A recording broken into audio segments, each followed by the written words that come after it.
কি রে? ডবল শূন্য কেন? ডবল শূন্য কেন এখানে? ওরে বাচ্চা তোর পান্তের বাচ্চা তোর আইতে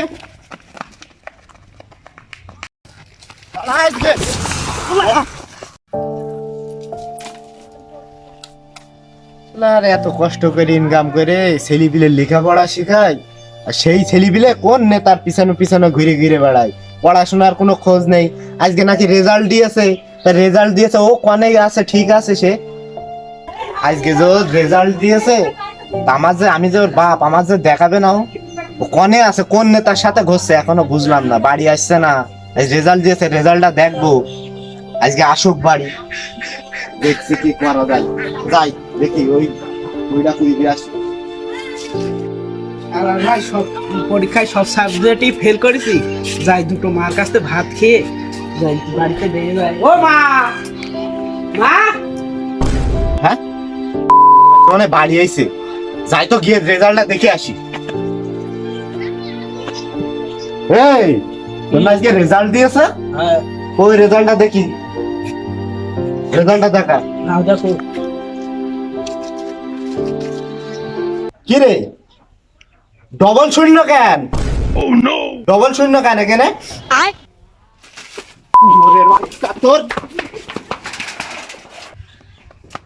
পান্তের বাচ্চা তোর আইতে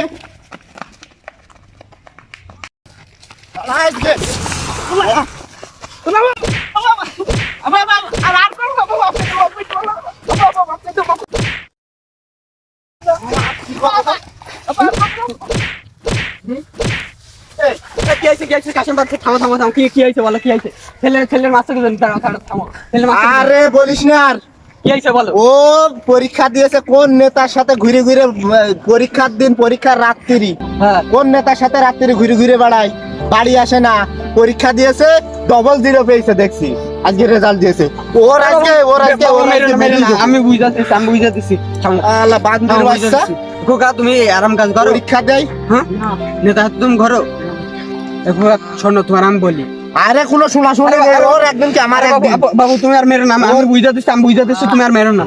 বাবু শোনো, তোমার বাপ যে এত কষ্ট করে রোদের ভিতরে জন খেটে তোমার এত লেখাপড়া করায়, তাও ধরো সে লেখাপড়া তোমার করাচ্ছে, আর তুমি কিনা কোন নেতার পেছন পেছন ঘোরো। বাবু কোনো লাভ হবে না, শোনো খোকা, কোনো লাভ হবে না। তোমার ওই নেতার পেছন পেছন ঘুরে কোনো লাভ হবে না।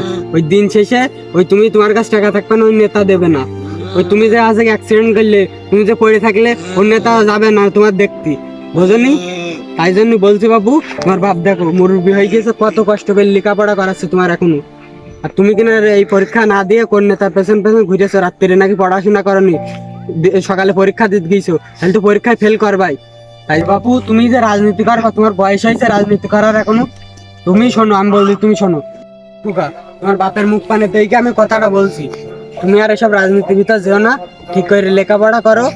তুমি যখন না থেকে লেখাপড়া করবা, ওই রাজনীতির লোকরা তোমার পেছন পেছন করবে, যখন প্রতিষ্ঠিত হয়ে যাবা এখন ওরা তোমার পেছন পেছন করবে, এখন ওদের পেছন পেছন ঘুরে কোনো লাভ নেই, বুঝেছো? মেরে ফেলবো শুয়ারে বাচ্চা। আমি তো বুঝাচ্ছি ভাই, তুমি থামাতে না, আমি বুঝাচ্ছি। এখানে ওর ভালো করে বুঝা, আজকের পরের থেকে যেন কোনো নেতার সাথে যেন ঘুরতে দেখি না আমি। আচ্ছা ঘরে ওর ভালো করে তুই বুঝা, আর ঘরে আমার কাজ আছে, আমি গেলাম, ওর বুঝা ভালো করে। আর ঘরে ওর বলো মেরে ফেলবো। এবার থেকে পড়াশোনা করবে যাও, ভালো করে বুঝা তুই, এবার থেকে পড়াশোনা করবে যাও খোকা। দেখেছো তোমার বাপটা মুরব্বী মানুষ হয়ে গেছে, আর তোমার বাপটা আমার মুখ পান থেকে তোমার আর কিছু বললে না। আর তোমার বুঝলাম না, একটু বয়সে রাজনীতি কিসের, আর রাজনীতি করবে না। আজ থেকে শোনো আমি বলি, আজ থেকে ভালো করে লেখাপড়া করবা, আর রাজনীতির ভিতরে যাবা না, ঠিক আছে?